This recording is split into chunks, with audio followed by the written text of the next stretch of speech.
সুপ্রিয় শিক্ষার্থীবৃন্দ, এই যে করোনাকালীন মহামারী পরিস্থিতিতে আমরা তোমাদের যে অনলাইনে ক্লাসগুলো দিতেছিলাম, সেই অনলাইন ক্লাসের ধারাবাহিকতায় আজ আমি বাংলাদেশ ও বিশ্ব পরিচয় এর নবম দশম শ্রেণীর স্বাধীন বাংলাদেশ, এই স্বাধীন বাংলাদেশে মুক্তিযুদ্ধের সূচনা এবং মুজিবনগর সরকারের কার্যক্রম তথা বিভিন্ন যে সংগঠন, জাতি, তারপরে নারী, বিভিন্ন পেশাজীবী, বুদ্ধিজীবী এবং বিভিন্ন দেশে যে রাজনৈতিক নেতারা এবং বিভিন্ন দেশ আমাদের এই মুক্তিযুদ্ধে সহযোগিতা করছিল, সেই সম্পর্কে তোমাদের সাথে আলোচনা করব এবং এই যে এদের কি ভূমিকা ছিল স্বাধীন বাংলাদেশের সে সম্পর্কে আমরা জানব। তাহলে শিক্ষার্থীবৃন্দ, তোমরা দেখো এই শিখন ফলটা দেখে নাও। আজ পাঠ শেষে আমরা কি কি শিখব। সুপ্রিয় শিক্ষার্থীবৃন্দ, শিখন ফলটা দেখছো তোমরা। এবার আমি আলোচনায় যাচ্ছি। আলোচনার শুরুতে মুক্তিযুদ্ধ যে সর্বাধিক নায়ক বঙ্গবন্ধু শেখ মুজিবুর রহমান, এই বঙ্গবন্ধু শেখ মুজিবুর রহমানের নেতৃত্বেই কিন্তু আমাদের এই দেশ স্বাধীন হয়েছে। এই তার পূর্বে তোমরা দেখো, এখানে 1971 সালে 25শে মার্চ পশ্চিম পাকিস্তান আমাদের এই পূর্ব পাকিস্তানের উপর অপারেশন সার্চলাইট করে। সেটা হচ্ছে 25শে মার্চ রাতে, গভীর রাতে। তাহলে সুপ্রিয় শিক্ষার্থীবৃন্দ, তোমরা লক্ষ্য করে দেখো যে সেই দৃশ্যটা কতটা ভয়াবহ ছিল। সুপ্রিয় শিক্ষার্থীবৃন্দ, 1971 সালের 25শে মার্চ 1971 সালের 25শে মার্চ অপারেশন সার্চলাইট শুরুর পূর্বে বঙ্গবন্ধু তার ঘনিষ্ঠ সহযোগীদের সাথে উদ্বুদ্ধ পরিস্থিতি নিয়ে আলোচনা করেন। পাকিস্তানি বাহিনী আক্রমণ করলে তা প্রতিহত করার নির্দেশ দেন। নির্বাচিত প্রতিনিধিদের নিয়ে সরকার গঠন ও মুক্তিযুদ্ধের সময়ে করণীয় বিষয়ে গুরুত্বপূর্ণ পরামর্শ দেন। বাংলাদেশের মুক্তিযুদ্ধের ইতিহাসে মুজিবনগর সরকার গঠন অত্যন্ত গুরুত্বপূর্ণ। বঙ্গবন্ধু শেখ মুজিবুর রহমানের নামে মেহেরপুর জেলার বৈদ্যনাথ তলার আম্রকাননে নামকরণ করা হয় মুজিবনগর। তাহলে শিক্ষার্থীবৃন্দ, আমরা মুজিবনগর সরকার কোন জেলায় বলতো? মেহেরপুর জেলার বৈদ্যনাথ তলার আম্রকাননকে নামকরণ করা হয় কি? মুজিবনগর। মুক্তিযুদ্ধকে সঠিকভাবে পরিচালনা, সুসংহত করা এবং মুক্তিযুদ্ধের পক্ষে বিশ্ব জনমত গঠনের লক্ষ্যে 1970 এর সাধারণ নির্বাচনে নির্বাচিত জাতি ও প্রাদেশিক পরিষদের প্রতিনিধিদের নিয়ে 1971 সালের 10ই এপ্রিল মুজিবনগর সরকার গঠন করা হয়। কত তারিখে মুজিবনগর সরকার গঠন করা হয়? 1971 সালের 10ই এপ্রিল। এটি ছিল প্রথম বাংলাদেশ সরকার। ওই দিনই আনুষ্ঠানিকভাবে ঘোষিত হয় বাংলাদেশের স্বাধীনতার ঘোষণা আদেশ। মুজিবনগর সরকার শপথ গ্রহণ করেন 1971 সালের 17ই এপ্রিল। মুজিবনগর যে সরকার গঠন করে, মুজিবনগর স্বাধীন বাংলাদেশ সরকারের যে কাঠামো সেটা দেখো। 1 নম্বরে ছিল রাষ্ট্রপতি ও মুক্তিযুদ্ধের সর্বাধিনায়ক, তিনি ছিলেন বঙ্গবন্ধু শেখ মুজিবুর রহমান। উপরাষ্ট্রপতি ছিলেন সৈয়দ নজরুল ইসলাম, প্রধানমন্ত্রী ছিলেন তাজউদ্দিন আহমেদ, অর্থমন্ত্রী ছিল এম মনসুর আলী, স্বরাষ্ট্র ও ত্রাণ পুনর্বাসন মন্ত্রী ছিল এম কামরুজ্জামান, পররাষ্ট্র ও আইনমন্ত্রী ছিল খন্দকার মোস্তাক আহমেদ। স্বাধীন বাংলাদেশের সরকারকে উপদেশ ও পরামর্শ প্রদানের জন্য একটি উপদেষ্টা পরিষদ গঠন করা হয়। ন্যাশনাল আওয়ামী পার্টির ভাসানী, ন্যাপ মাওলানা আব্দুল হামিদ খান ভাসানী, ন্যাশনাল আওয়ামী পার্টির মুজাফফর ন্যাপ অধ্যাপক মুজাফফর আহমেদ, কমিউনিস্ট পার্টির কমরেড মনির সিং, জাতীয় কংগ্রেসের শ্রী মনোরঞ্জন ধর, তাজউদ্দিন আহমেদ, বাংলাদেশ সরকারের প্রধানমন্ত্রী ও খন্দকার মোস্তাক আহমেদ, বাংলাদেশ সরকারের পররাষ্ট্র আইনমন্ত্রীকে নিয়ে মোট 6 সদস্য বিশিষ্ট উপদেষ্টা পরিষদ গঠিত হয়। মুক্তিযুদ্ধের প্রধান সেনাপতি ছিলেন কর্নেল এম.এ.জি. ওসমানী। মুজিবনগর সরকারের কার্যক্রম, এবার আমরা যেটা জানবো সেটা হচ্ছে মুজিবনগর যে সরকার গঠন করা হয়েছিল সেই সরকারের কি কার্যক্রম ছিল। 1970 সালে সাধারণ নির্বাচনে বিজয়ী জাতীয় ও প্রাদেশিক পরিষদের সদস্য দ্বারা মুজিবনগর সরকার গঠন করা হয়। বাঙালি কর্মকর্তাদের নিয়ে এ সরকার কাজ পরিচালনা করেছিল। এতে মোট 12টি মন্ত্রণালয় বা বিভাগ ছিল। এগুলো হলো প্রতিরক্ষা, পররাষ্ট্র, অর্থ, শিল্প ও বাণিজ্য মন্ত্রণালয়, মন্ত্রিপরিষদ, সচিবালয়, সাধারণ প্রশাসন, স্বাস্থ্য ও কল্যাণ বিভাগ, ত্রাণ ও পুনর্বাসন বিভাগ, প্রকৌশল বিভাগ, পরিকল্পনা কমিশন ও যুব ও অভ্যর্থনা শিবির নিয়ন্ত্রণ বোর্ড। মুজিবনগর সরকার বিশ্বের বিভিন্ন দেশের গুরুত্বপূর্ণ শহর Kolkata, Delhi, London, Washington, new York, Stockholm প্রভৃতি বাংলাদেশ সরকারের মিশন স্থাপন করেন। এসব মিশন বাংলাদেশ সরকারের পক্ষে প্রচারণা ও আন্তর্জাতিক সমর্থন আদায়ের চেষ্টা করে। সরকার বিচারপতি আব্দুল সাইদ চৌধুরীকে বিশেষ দূত হিসাবে নিয়োগ দেন। তিনি মুক্তিযুদ্ধের পক্ষে বিশ্ব নেতৃত্ব ও জনমতের সমর্থন আদায়ের জন্য কাজ করেন। 10 এপ্রিল মুজিবনগর সরকার গঠিত হওয়ার পর মুক্তিযুদ্ধ পরিচালনার জন্য সামরিক বেসামরিক জনগণকে নিয়ে একটি মুক্তিযোদ্ধা বাহিনী গড়ে তোলার উদ্যোগ গ্রহণ করা হয়। সরকার বাংলাদেশকে 11টি সেক্টরে ভাগ করে 11 জন সেক্টর কমান্ডার নিয়ে করেছিল। তাহলে বাংলাদেশ সরকার আমাদের যে বাংলাদেশকে কতটি সেক্টরে ভাগ করছিল? 11টি সেক্টরে ভাগ করছিল। এছাড়া বেশ কিছু সাবসেক্টর ও 3টি ব্রিগেড ফোর্স গঠিত হয়। এসব বাহিনীতে পাকিস্তান সেনাবাহিনীতে কর্মরত বাঙালি সেনা কর্মকর্তা, সেনা সদস্য, পুলিশ, সিপিআর, নৌ ও বিমান বাহিনীর সদস্যগণ যোগদান করেন। প্রতিটি সেক্টরে নিয়মিত সেনা, গেরিলা ও সাধারণ যোদ্ধা ছিল।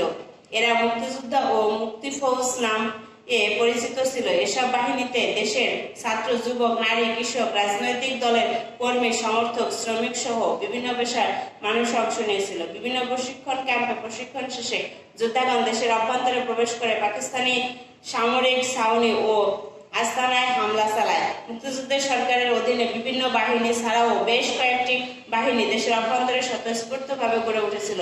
এসব সংগঠন স্থায়ীভাবে পাকিস্তানি বাহিনী ও রাজাকার বাহিনীর বিরুদ্ধে যুদ্ধে গুরুত্বপূর্ণ অবদান রেখেছিলেন। এক্ষেত্রে টাঙ্গাইলের কাদেরিয়া বাহিনীর কথা উল্লেখ করা যায়।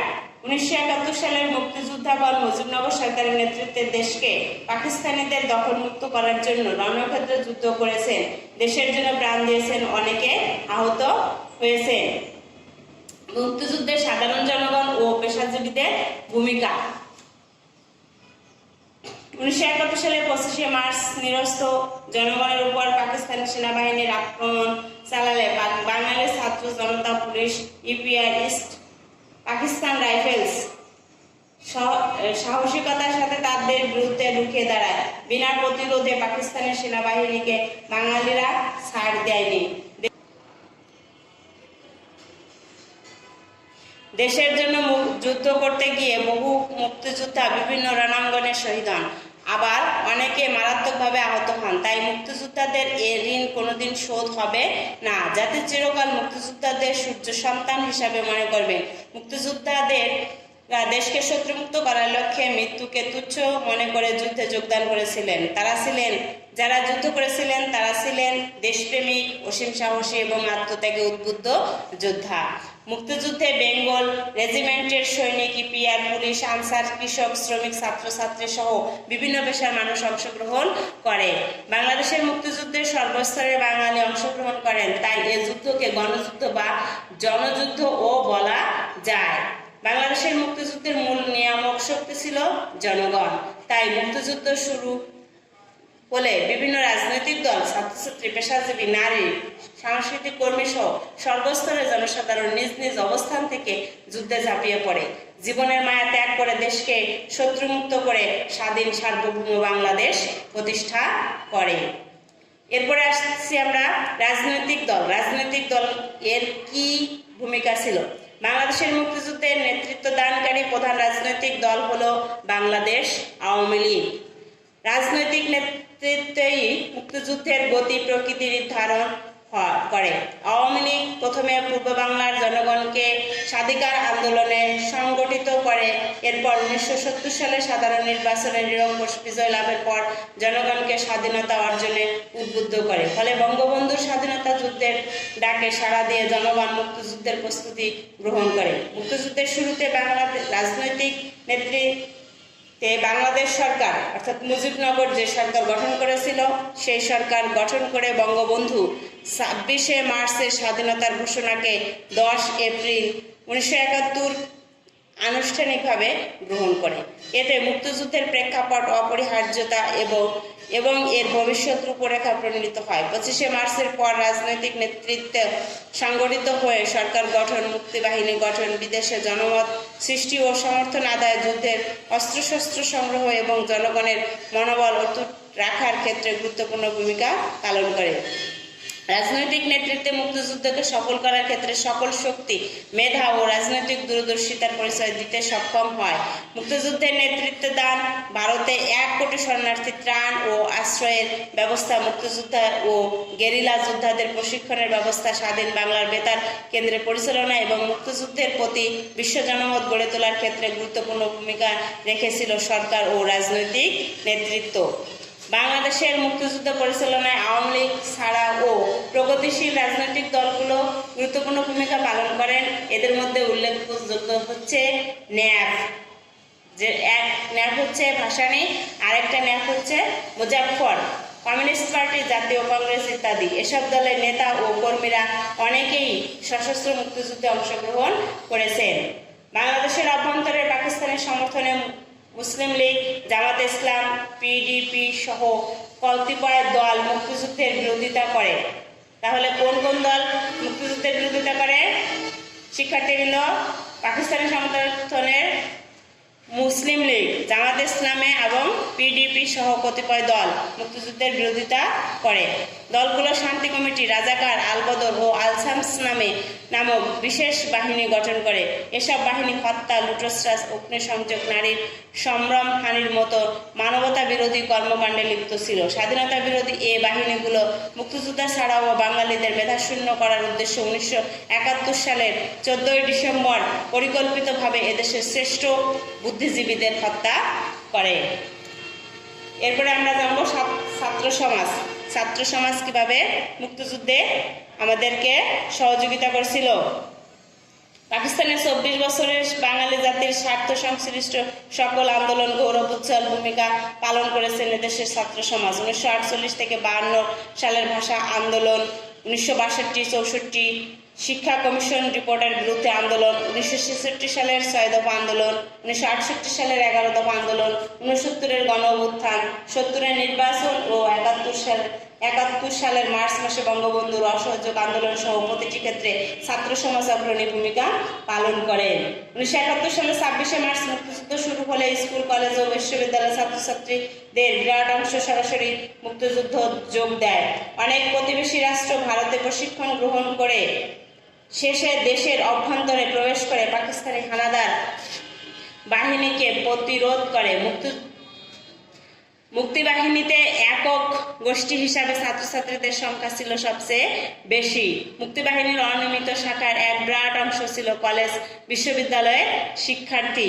তাহলে ছাত্রছাত্রীরাও আমাদের অনেক সহযোগিতা করেছেন। পেশাজীবীরাও আমাদেরকে এই মুক্তিযুদ্ধের সময় সহযোগিতা করেছেন। এসব পেশাজীবীদের মধ্যে ছিল শিক্ষক, চিকিৎসক, প্রকৌশলী, শিল্প সাহিত্যিক, প্রযুক্তিবিদ, আইনজীবী, সাংবাদিক, বিজ্ঞানী সহ বিভিন্ন সরকারি কর্মকর্তা ও কর্মচারী বৃন্দ। মুক্তিযুদ্ধের নারীদের ভূমিকাও ছিল অনেক বেশি। মুক্তিযুদ্ধের সময় নারীরা বিভিন্নভাবে আমাদেরকে সহযোগিতা করেছেন। 1971 সালের মার্চের প্রথম থেকে এই দেশের প্রতিটি অঞ্চলে যে সংগ্রাম পরিষদ গঠিত হয় তাতে নারীদের বিশেষ করে ছাত্রীদের অংশগ্রহণ ছিল স্বতঃস্ফূর্ত। মুক্তিযুদ্ধ শিবিরে পুরুষের পাশাপাশি নারীরা অস্ত্র চালনা ও গেরিলা যুদ্ধের প্রশিক্ষণ গ্রহণ করে সরাসরি মুক্তিযুদ্ধে অংশ নেয়। অপরদিকে সহযোদ্ধা হিসেবে আহত মুক্তিযোদ্ধাদের সেবা শুশ্রূষা, মুক্তিযোদ্ধাদের আশ্রয় দান ও তথ্য সরবরাহ করে যুদ্ধে গুরুত্বপূর্ণ ভূমিকা পালন করেছেন এদেশের নারীরা। তাদের ত্যাগের স্বীকৃতি হিসাবে জাতির জনক বঙ্গবন্ধু শেখ মুজিবুর রহমান সরকারিভাবে তাদেরকে বীরাঙ্গনা উপাধিতে ভূষিত করেন। আওয়ামী লীগ সরকার 2016 সালে তাদের মুক্তিযোদ্ধা হিসাবে স্বীকৃতি দেন। গণমাধ্যম ও আমাদেরকে মুক্তিযুদ্ধের সময় অনেক সহযোগিতা করেছেন। সেই গণমাধ্যমের ভিতর ছিল সংবাদপত্র স্বাধীন বাংলার বেতার কেন্দ্র, এ ব্যাপারে অগ্রণী ভূমিকা পালন করেন। 26শে মার্চ চট্টগ্রাম বেতারের শিল্পী সংস্কৃতি কর্মীরা স্বাধীন বাংলা বেতার কেন্দ্র চালু করেন। পরে এটি মুজিবনগর সরকারের তত্ত্বাবধানে পরিচালিত হয়। স্বাধীন বাংলা বেতার কেন্দ্রের সংবাদ, দেশাত্মবোধক গান, মুক্তিযোদ্ধাদের বীরত্ব গাথা, রণাঙ্গনের নানা ঘটনা দেশ ও জাতির সামনে তুলে ধরে সাধারণ মানুষকে যুদ্ধের প্রতি অনুপ্রাণিত করেন। মুক্তিযোদ্ধাদের সাহস যুগিয়ে বিজয়ের পথ সুগম করেন। এছাড়া মুজিবনগর সরকারের প্রচার সেলের তত্ত্বাবধানে প্রকাশিত জয় বাংলা পত্রিকা মুক্তিযুদ্ধে বিশিষ্ট ভূমিকা পালন করেছিল। তাহলে গণমাধ্যমও আমাদেরকে অনেক সহযোগিতা করেছিলেন, যার ভিতর জয় বাংলা পত্রিকাটি সবচেয়ে বিশিষ্ট ভূমিকা পালন করে। তারপরে আছে জনসাধারণও আমাদের এই যুদ্ধে অনেক সহযোগিতা করেছেন। তারা আমাদের ঐকান্তিকভাবে সহযোগিতা করেছেন। তারা খবরাখবর দিচ্ছেন, অসুস্থ ব্যক্তিদের সুস্থ করার কাজ করেছেন, এই ওষুধ সরবরাহ করেছেন। এভাবে সাধারণ জনগণও মুক্তিযুদ্ধে সহযোগিতা করেছেন। এছাড়া এরপরে আছে প্রবাসী বাঙালিরা। প্রবাসী যেসব বাঙালি ছিল তারাও মুক্তিযুদ্ধে অনেক সহযোগিতা করেছেন। প্রবাসী বাঙালিরা মুক্তিযুদ্ধেরকে অর্থ সংগ্রহ করে দিয়েছেন, বাংলাদেশের পক্ষে সমর্থন আদায় করে দিয়েছেন এবং পাকিস্তানে অস্ত্রগুলো অবরোধ সরবরাহ না করতে পারে বিশ্বের বিভিন্ন সরকারের নিকট প্রবাসী বাঙালিরা আবেদন করেছেন। ব্রিটেনের প্রবাসী বাঙালিদের ভূমিকা ছিল সবচেয়ে উল্লেখযোগ্য। শিল্প সাহিত্যিক এবং বুদ্ধিজীবীরাও আমাদের এই মুক্তিযুদ্ধে নিয়ামক শক্তি ছিল। তারা বিভিন্ন পত্রপত্রিকায় লেখালেখি করছেন, স্বাধীন বাংলা বেতার কেন্দ্রে যে খবর পাঠ করছেন, দেশাত্মবোধক গান, মুক্তিযুদ্ধের গান, কবিতা পাঠ, নাটক, কথিকা, অত্যন্ত জনপ্রিয় অনুষ্ঠান, চরমপত্র, জল্লাদের দরবার ইত্যাদি মুক্তিযুদ্ধকে এগিয়ে নিতে সহায়তা করেছিল। স্বাধীনতা অর্জনের জন্য রাজনৈতিক ব্যক্তি যারা ছিল তাদের অবদান ও ছিল অপরিহার্য। এই যে বিভিন্ন রাজনৈতিক দলের নেতৃবৃন্দ বাংলাদেশের স্বাধীনতা অর্জনে অনেক ত্যাগ করছেন। তারা নানা রকম অত্যাচার নিপীড়ন সহ্য করে আমাদের এই স্বাধীনতা সংগ্রামের শুরু থেকে শেষ পর্যন্ত তারা রাজনৈতিক তৎপরতা চালিয়ে গেছেন। মুক্তিযুদ্ধ চলাকালীন সময় বঙ্গবন্ধু শেখ মুজিবুর রহমান যে নেতৃত্ব প্রদান করেছিল সেটা ছিল সবচেয়ে উল্লেখযোগ্য। বাংলাদেশের স্বাধীনতা সংগ্রামের মূল নেতৃত্ব দেন হচ্ছেন স্বাধীনতার মহান স্থপতি জাতির জনক বঙ্গবন্ধু শেখ মুজিবুর রহমান। তার সারা জীবনের কর্মকাণ্ড, আন্দোলন, সংগ্রাম নির্দেশিত হয়েছে বাঙালি জাতির মুক্তির লক্ষ্যে। এই লক্ষ্য নিয়ে তিনি 1948 সালে ছাত্রলীগ এবং 1949 সালে আওয়ামী লীগ প্রতিষ্ঠার উদ্যোগী হন। 1948 থেকে 1952 সালের যে ভাষা আন্দোলন করা হয় সেই ভাষা আন্দোলনে তিনি বলিষ্ঠ ভূমিকা পালন করেন। তিনি ছিলেন ভাষা আন্দোলনের প্রথম কারাবন্দীর মধ্যে শীর্ষস্থানীয়। কি সংসদ, কি রাজপথ, বাংলার ভাষা ও সংস্কৃতির পক্ষে তার কণ্ঠ ছিল সর্বদা সোচ্চার। 1954 সালের যুক্তফ্রন্ট নির্বাচন, 1956 সালের সংবিধানে বাংলা ভাষাকে রাষ্ট্রভাষা হিসাবে স্বীকৃতি দান, 1958 সালে জেনারেল আউফ খানের সামরিক শাসন বিরোধী আন্দোলন, 1966 সালে আমাদের বাঁচার দাবি 6 দফা কর্মসূচি পেশ ও 6 দফা ভিত্তিক আন্দোলন, 1969 সালে গণঅভ্যুত্থান, 1970 সালে সাধারণ নির্বাচনে আওয়ামী লীগের নজিরবিহীন বিজয়, 1971 সালের অসহযোগ আন্দোলন থেকে স্বাধীনতার ঘোষণা ও স্বাধীনতা অর্জনে একচ্ছত্র ভূমিকা পালন করেন স্বাধীনতার মহান স্থপতি জাতির জনক বঙ্গবন্ধু শেখ মুজিবুর রহমান। পাকিস্তানের 24 বছরের শাসনের মধ্যে 12 বছর বঙ্গবন্ধুকে কারাগারে কাটাতে হয়েছিল। সংগ্রামের পথ ধরে 1971 সালের 7ই মার্চ তার ঐতিহাসিক ভাষণে তিনি স্বাধীনতার লক্ষ্যে মহান মুক্তিযুদ্ধের ডাক দিয়েছেন। 25শে মার্চ নিরস্ত্র বাঙালিদের উপর পাকিস্তানি হানাদার বাহিনীর সশস্ত্র আক্রমণে ঝাঁপিয়ে পড়লে 26শে মার্চ 1971 প্রথম প্রহরে তিনি সরাসরি আনুষ্ঠানিকভাবে স্বাধীনতা ঘোষণা করেন। তার নামেই আমাদের মহান মুক্তিযুদ্ধ পরিচালিত হয়। তিনি ছিলেন মুক্তিযুদ্ধের সর্বাধিনায়ক ও স্বাধীন বাংলাদেশের প্রথম সরকার মুজিবনগর সরকারের রাষ্ট্রপতি।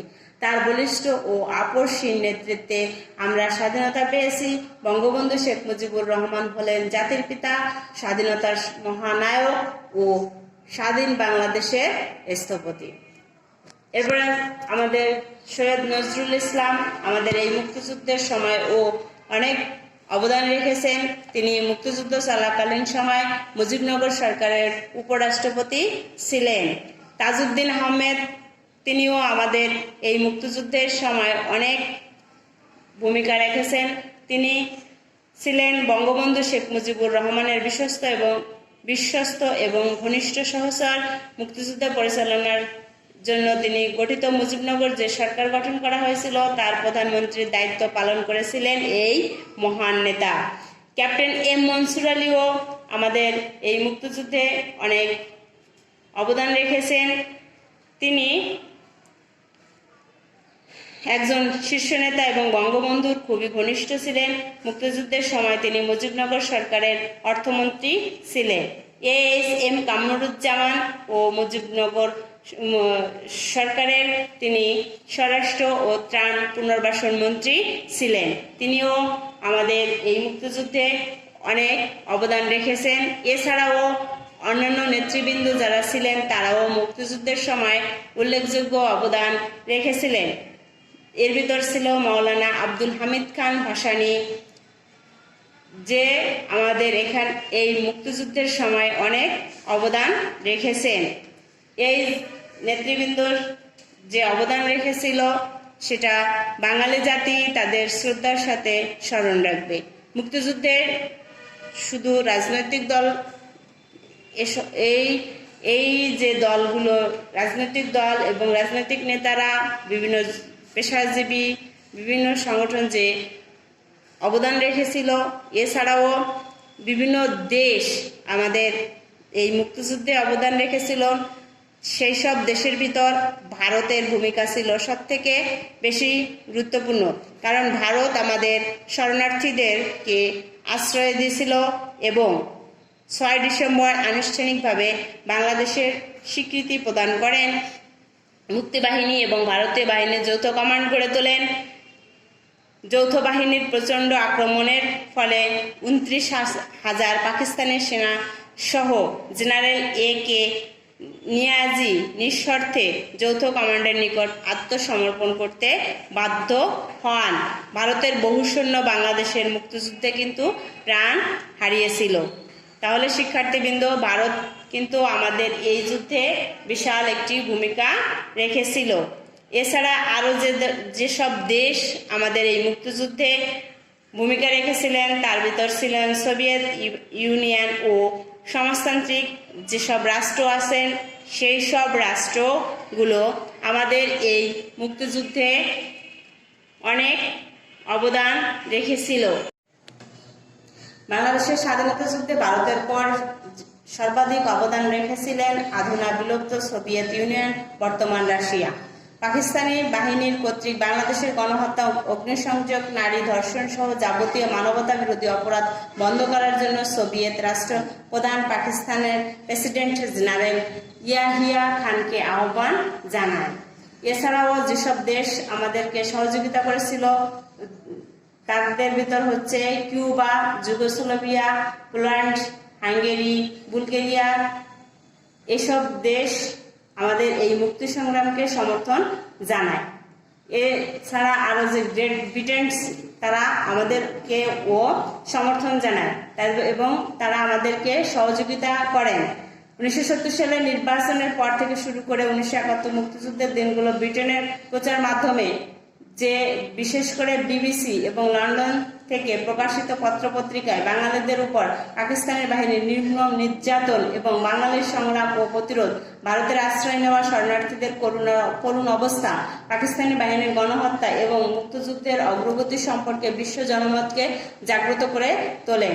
ব্রিটিশ সরকার ও আমাদের মুক্তিযুদ্ধের ব্যাপারে খুবই সহানুভূতি দেখিয়েছিলেন। ব্রিটেন ছাড়াও অস্ট্রেলিয়া, পশ্চিম জার্মানি, ফ্রান্স, ইতালি, জাপান ও কানাডার প্রচার মাধ্যমগুলো ও পাকিস্তান হানাদার বাহিনীর বিরুদ্ধে বিশ্ব জনমত সৃষ্টিতে সাহায্য করেছিলেন।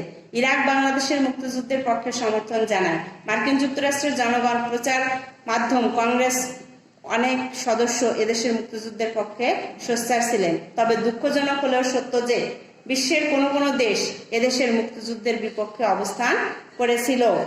জাতিসংঘের ভূমিকা ছিল নীরব। তারা বাংলাদেশের নির্বাচিত গণপ্রতিনিধিদের হাতে ক্ষমতা না দিয়ে সামরিক শাসক ইয়াহিয়া খান যখন বাঙালির নিধনে তৎপর, তখন জাতিসংঘ বলতে গেলে নীরব দর্শকের ভূমিকা পালন করেছিল।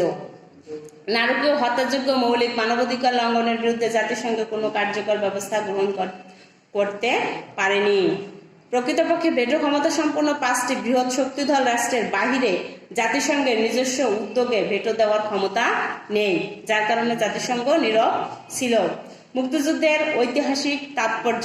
এবার আমরা এই যে মুক্তিযুদ্ধ সম্পর্কে জানলাম, এর তাৎপর্য কি সেটা জানবো। বিশ্ব ইতিহাসে বাংলাদেশের মুক্তিযুদ্ধ খুবই তাৎপর্যপূর্ণ ঘটনা। বাংলাদেশ তৃতীয় বিশ্বের প্রথম দেশ যে দেশ সশস্ত্র মুক্তিযুদ্ধের মাধ্যমে স্বাধীনতা অর্জন করেছে। আর এই স্বাধীনতা অর্জন ছিল বাঙালির 1947 সাল থেকে শুরু করে পাকিস্তান শাসক গোষ্ঠী দ্বারা যে পূর্ব পাকিস্তান জনগণ অত্যাচার, শোষণ, বৈষম্য এবং নির্যাতনের শিকার হয়েছিল, সেই তার বিরুদ্ধে আন্দোলন। কিন্তু এ ভূখণ্ডের সংগ্রামী মানুষ এসব অন্যায়ের বিরুদ্ধে রুখে দাঁড়ায়। 1971 সালের 16 ডিসেম্বর বিজয় অর্জনের মধ্য দিয়ে পরিসমাপ্তি ঘটে। 1971 সালের 7 মার্চে বাংলাদেশের স্বাধীনতা সংগ্রামের প্রধান নেতা বঙ্গবন্ধু শেখ মুজিবুর রহমান স্বাধীনতার যে ডাক দেন, 26 মার্চ আনুষ্ঠানিকভাবে স্বাধীনতার যে ঘোষণা প্রদান করেন, 16 ডিসেম্বর তা বাস্তবে পূর্ণতা পায়।